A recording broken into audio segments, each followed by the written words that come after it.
Welcome back, everyone, and we are so excited to introduce you to another woman you should know. I'm sitting here with Nicole Jaramillo, Photography. You have no idea how many times I messed that up, and we're gonna just roll with it now because she said I was the only one that really cared. No, I'm teasing.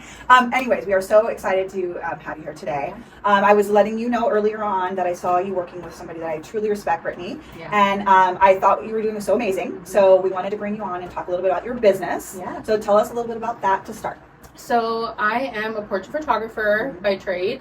But I really focus on female entrepreneurs in the Valley who are established business owners who are really killing it in their space, but maybe their visuals are not at the same rate. They've maybe grown their business from a certain point and their visuals still kind of look like they're new, or maybe not cohesive, not really telling their brand story.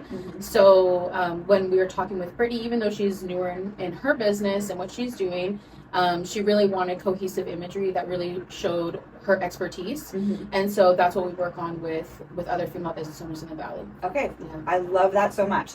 So how long have you been doing the brand building and focusing on that? Has that always been part of your business? Or? No, actually, well, if you're a photographer, you start taking pictures of one thing and it turns into another.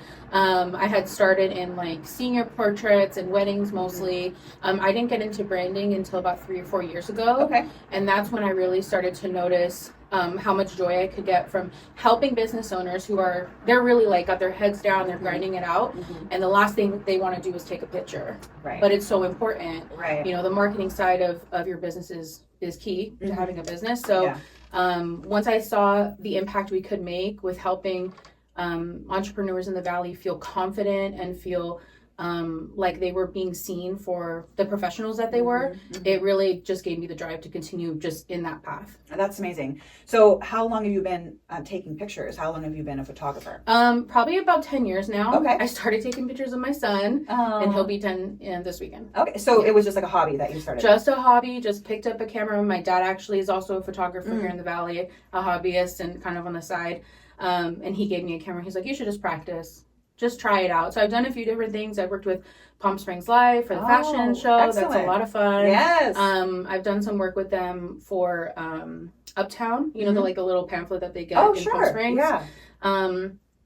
I've done almost everything. I've shot for different restaurants in the Valley and things like that. So yeah, it's been a learning experience for the past 10 years, just trying to figure out what I like best. Yeah, and it's a tough business to get into and make a living at. Oh, for sure. Right? So I'm sure that you learned a lot along the way while you were doing that. Yeah. It's hard because it's an art form. So you have to learn as an artist how to run a business. And those two things don't always go together. Right. So actually, like, if people come to me and ask, like, what do you think I should do if I want to start a photography business? I'm like, learn how to have a business. I wish that was something I had done sooner, like gotten help on the business side of thing, like a mentor or something like that to help me learn the ins and outs of what's important in a business, because the photography portion actually is a small part of that now. It's still very important, and it is the business, but the backside of things is really important too. So how did you learn what you needed to know? I've taken a few courses over the years, some like live courses with live mentors or stuff where they've had like videos pre-recorded. That's helped a lot. Some photographers and some not photographers. Right now I'm working with a marketing and business coaching team that are not they don't specialize in photography. They just specialize in service-based businesses. And they have really helped me to understand more of how the marketing portion, how that will help my business to grow and how I can help more people with that. So interesting, because that's like a twofer, right? Like it helps you with your business, and then you get to use what you learn to help other people. Yeah, which is interesting. That's awesome. Yeah, which is interesting because they're in service-based businesses, but we're kind of like together because they work on marketing and video. And I work on marketing and still visuals. Yeah. So they're like, well, we don't normally work with someone who's kind of in the same field, but we're willing to work with you and try it out. And it's been working out really well because they do understand certain aspects of my business and how it works as a photographer. But they're really focused on helping me reach more people in my area, which was I was having trouble with that, like finding more people in the Valley who really were looking for what I was doing. Right. So then a few years back, you do a pivot and you start adding this branding element. What was the catalyst for that? Like, just how did that happen? Well, first thing, I really like I like having my weekends free. And most of the time with branding, we're on the weekdays. So It's kind of nice. I can have like a normal schedule. But something I really like is you're kind of mixing like this really cool portion of portrait photography where you can make someone look amazing. But then you have like this whole other creative side where you're really thinking about strategy.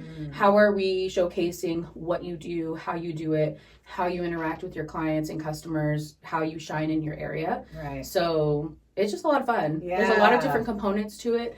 We do a lot of prep and planning before we even get in front of the camera. Okay. So that's a lot of fun for me. Yeah. So tell me a little bit about that. So somebody comes to you and says, I'd like your services. I want to be more cohesive. I want to have everything be more in alignment. Yeah.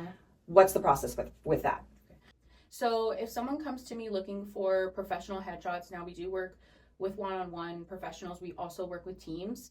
The first thing we do is we kind of talk through what their goals are for the marketing. So if they say, oh, we're rebranding, or we're redoing the website, or we have no social media presence, we talk about ways that the imagery can help in those areas. So we really break down their brand as a whole so we can get a good idea of where we need to push the photo shoot. Then we go into wardrobe styling, which some people have a great style and they don't need a lot of help and they already know what they want, but they might benefit from even just like, hey, if these are the scenes we're looking at, these are the kinds of outfits that are going to be good with that, and they're good. Some people need a little bit more help. Maybe they need links to something pieces. To buy? Yes, Oh, wow. Exactly. Yeah, that is such a service. Pinterest helps a lot. Yeah. I have been looking at working in with a wardrobe stylist because it's really even that much better to have a professional who knows how to dress certain body types and how to pull their personality out. Yeah. And that's something they can take with them even after the photo shoot. That'll service them for forever. So and then after that I match them up with my hair and makeup stylist, and she talks to them about their inspiration, how they want to look. Generally, we want to take your everyday look and just elevate it and make it more polished. But she can do anything that they want. If they're like, hey, I want to be full glam, I want the best I can be, she can do that too. So they go back and forth with inspo for that, for hair and makeup. And we plan everything out from scene or set design, the wardrobe, and the hair and makeup before we even posing. We'll put that in there too. What kind of poses we like. Is real hard. Yeah. Posing is a thing. Yeah. You know what I mean? Like I don't know how many times I've looked at a picture I've taken and been like, man, I wish you had your arm up higher, or why didn't somebody tell me? Yeah, like why am I like this? You know, that's a real thing. And people are not comfortable like that. Like you mentioned a few minutes ago that you're very comfortable now, you're getting more comfortable in front of the camera. Yeah, me. That's a thing. Like people can't feel comfortable and then it looks stiff and rigid. Yeah, posing has been a big portion of my training when I started looking at branding as more of the route I wanted to go, because, when you're doing family or you're doing even seniors, maybe some of that more candid experience we want to capture doesn't need as much direction. It still needs direction, but maybe just in a different way. When we're looking at professional imagery, we are really trying to, especially someone standing alone, it can be really nerve-wracking. So we want to make sure they look their best, they're in professional poses, but at the same time, they don't look like awkward. Right, because you really also want it to look like them. Yes, exactly. For their personality, their authenticity to shine through. That's another piece. Yeah. Oh, yeah, it's been really interesting. Yeah, and then you throw in like different body types and, especially we're working mostly with women.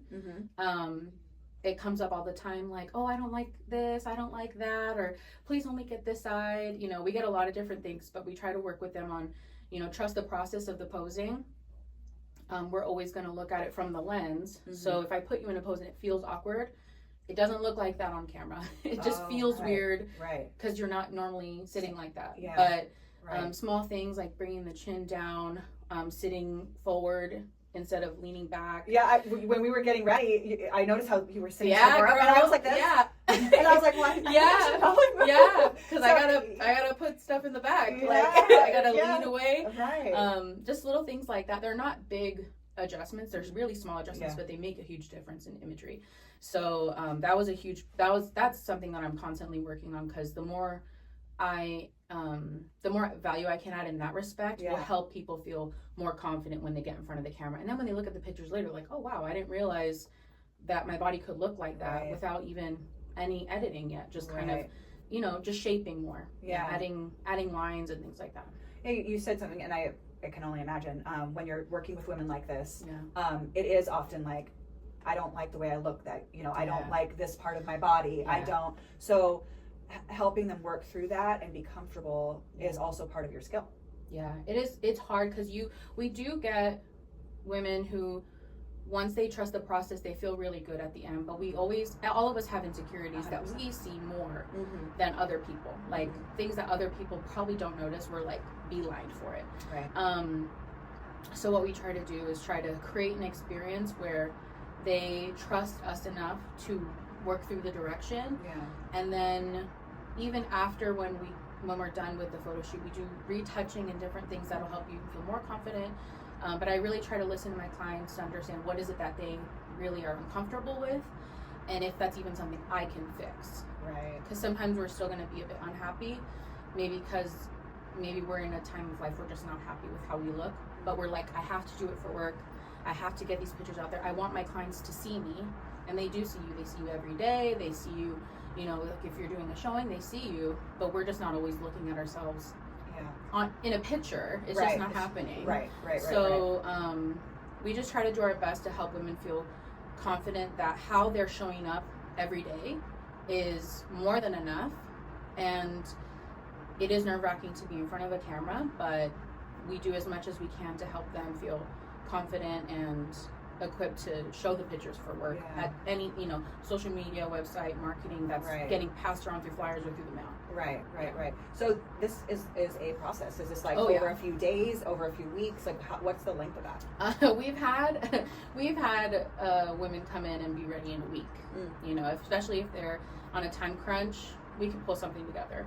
We like to have a little bit more time, like maybe about 2 weeks to plan everything out, especially if you have a team.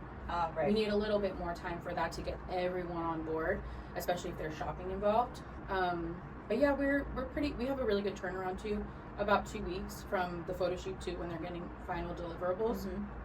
And you're really touching a lot of different things. Like you mentioned website, you mentioned social media, you mentioned like, so what are they walking away with? Is it like a drive where they can print things out? Like, what does that look like? They're getting an online gallery with all of the images from their photo shoot ready for download. So these are high-res images. They can also download JPEGs that are easier for website use. We can do some additional edits where if they're like, hey, I need to use this for a banner, can we, you know, make this picture extend out, so we're going to put text on the side? We can do stuff like that too. Yeah. Okay. So that's a very thorough little situation. We try to be thorough. Yeah. I mean, with social media changing like all the time, you know, everyone's needs are a bit different, especially if they look at like what their brand actually looks like. But we try to accomplish as much as we can in the photo sessions. That way they have a lot of assets to use for marketing. Right. Okay. That's excellent. And then do you do follow-up? Like if they wanted to, you know, freshen it up in a year or freshen it up in 2 years? Yeah, we try to do that. Some people aren't quite ready in about a year, but we prefer, because you're changing every year, your business is changing every year. You might have brought on new team members, maybe you're training someone new. Right. So we think it's important to re-up every year to get that fresh take. Yeah, definitely. Okay. Yeah. So also you are a mom of 36 weeks pregnant. Yes, 36 weeks. Yes. So you said you've been in business for 10 years. Your oldest is 10. So you started a business when you had your first child. Yes. There's definitely a lot of things going on in there. How would that work for you? So when I first started, it was very slow. My babies were little. You know, we just kind of like went through the motions. I wasn't really taking on a lot of clients then. My oldest is 10, like you said, and my youngest is 8, and they're both homeschooled. Oh. So didn't mention that, but yeah, they're both homeschooled. And you did the homeschooling? We're doing homeschooling. Wow. Yes. So a lot has changed over the years, especially with, you know, the pandemic and stuff. We were thinking about homeschooling, kind of forced into it, and then realized. I guess that's the time. Yeah. Because 6 years ago, your oldest was like 4. My oldest was starting kindergarten. Right. So, and we were like, oh, we should try homeschool. Like, super chill. COVID. We're doing homeschool. It was just, that was it. That was really the only thing. But thankfully, I have a big support system. I have a lot of friends who do homeschool and have to homeschool. It is becoming more and more popular. Like, we talked to a lot of women who have done that. Yeah. And they get it done. I have lots of friends who are teachers. I have friends who are teachers. Some of my mom's friends when I was growing up are teachers. I liked school growing up, but I do notice like where I could have had a little bit more help, but maybe I wasn't on the radar so much and kind of fell behind. Right. My oldest, he's very intelligent, but I can see where if he were in a bigger classroom, he might get kind of left in the dust. So homeschool allows for that more one-on-one time with your kid. It is not for everyone though. It is very hard as a parent, being like there in the morning with the breakfast and then being there for the homework and then being there at dinner. It is a lot on one parent. My husband helps when he can, and that's great too, but we also do enrichment as well. Okay. Twice a week, and that's kind of where what is that? So they go in person twice a week for almost the whole day from like 9 a.m. to like 2:30, where they're getting help with like tutoring and things like that, and they're with other kids. Okay. Yeah. Okay, so some social stuff for them. Some social stuff. A little bit of a break for you. A little break for me. That's when I pack on the work, of course. Yeah. But it is great because there are things that maybe they're dealing with the tutor that's like, hey, I've noticed this, like maybe we should address this. Sure. I get help from, because we're doing homeschool, but we're enrolled in a public charter. Okay. So I get help from the teacher of record there too, where she's like, hey, what do you think we need help, the boys need help with this week? What can we work on? So it's very open communication with all of the adults in our area, like in our sphere, to kind of make sure that they're getting exactly what they need. We have now gotten to a point where we feel very comfortable with homeschool, but it took us a while to get here. Like my oldest is going to start 5th grade, right? And we're finally like, okay, this is cool. We got this. We're doing pretty good. Yeah. Do you think you'll have him continue in middle school and into high school? I hope so. Yeah. I don't like big changes if they're not necessary. Sure. So if we could keep him in the same school and he could continue to high school, I think that would be great. I'm seeing now as he's getting older, his perception of his own time, which I think is really important, because when you leave school and you, like for me, I own my own business. My husband works at Apple, and he's in retail, so he has like a regular job. Right.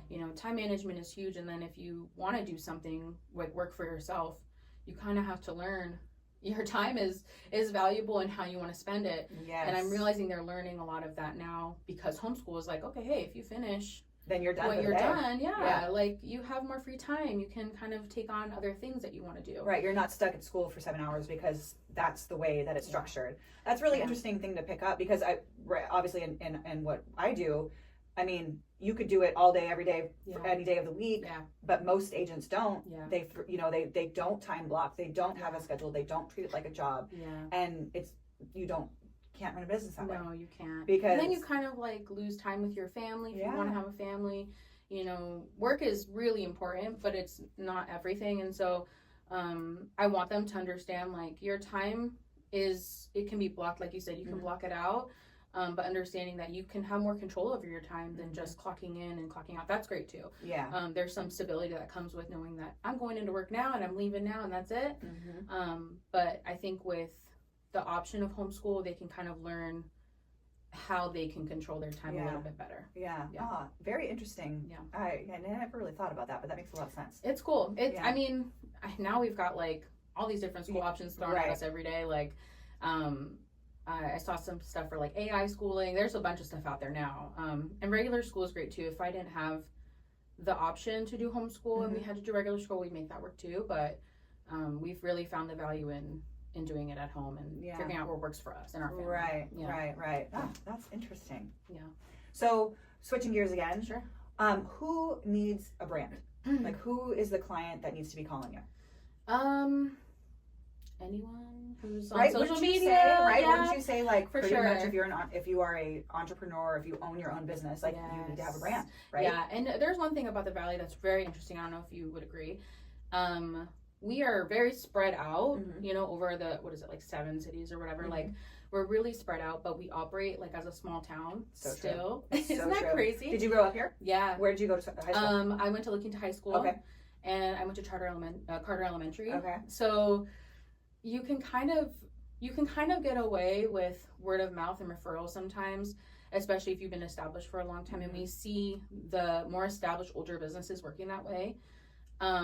But I have seen more recently a rise in the newer businesses coming up and using social media marketing more. You know, billboards and flyers are great, but where is everyone when they get home from work? Right. They're on their phones. They're on their phones. Nobody's like watching all the billboards as they drive by. We see them and we recognize them, you know, especially some of these businesses that have been around for a long time. You know, the jingles, if you listen to the radio in the morning, which we still do. Yeah. But even that, like, not everyone's listening to the radio. So social media, everyone is on social media. Yeah. So even if you don't have your own business, if you're a professional, having a good social media presence is important. And what would you qualify as a good social media presence? Well, having some updated pictures of yourself. If you're a professional on LinkedIn, I don't know if you have heard, but LinkedIn is huge for recruiting. They are emailing professionals daily. Recruiters are on there looking for different businesses, so that's huge. So LinkedIn is a big one. Instagram, you know, it's kind of like the mix between personal and work, but having updated pictures of you and maybe what you do is pretty cool. If you're a professional and you're using your Instagram for marketing, if you're a realtor, if you have any kind of, there are a lot of VAs out here. If you have an online business, if you have an online business, you better be on the social media. Yes, you better be. What are you doing? Yeah. I mean, for the most part, a lot of it is free.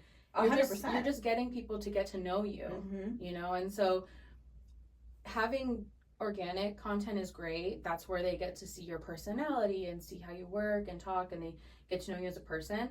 But having professional imagery just shows, hey, I take what I'm doing seriously, That's a great point. These parts of me are a part too, but my business is important and I take it like how it is. Yeah. Right. That's very, very, very true. Yeah. What would be, when you're considering your brand and what that is, what are like the top 3 things that you must be real clear on? And I don't mean like you specifically, but also like the person that you're talking to. Yeah, for sure. Your brand messaging. This takes time to develop and can change over time, but getting an idea of what it is you want your clients to experience is huge. So your brand messaging, your goals, your brand goals. So, your ideal client, who do you want to service is really important. And then I would say like your core values as a brand. Because if you're maybe alone now, but you start bringing on team members, you want them to have the same values of the brand. Like creating a culture now around the business. Yeah. Oh, big time. Yeah. And that's harder. That takes a little bit more time to develop a team that you feel like we're all trying to accomplish the same goal, but you're taking it just as seriously, even if it's not your business. Right. We want someone who can like show up for the name of the company, even if they don't have necessarily a stake in it. Yeah.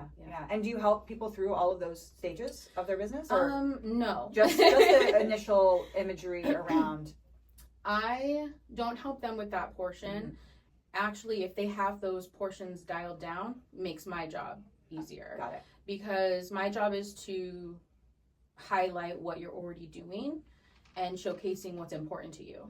So if you don't have those things kind of dialed down, when I start asking questions about what do you want your images to feel like, or something as simple as brand colors can be very can be a whole big process, but that's a really small portion. So actually I'd prefer if someone comes to me that has a very clear vision and direction, and then I'm like, cool, let me put this stuff together, what do you think? And then they're more decisive about, this fits my brand, this doesn't. So we want to make sure that's really clear. Okay. So if somebody's looking to use your services, like what's the best way to reach out to you? Well, right now the best way to reach out to me is on Instagram. I'm very active in my DMs. Okay. Seems to be a good way to get people's information really quickly.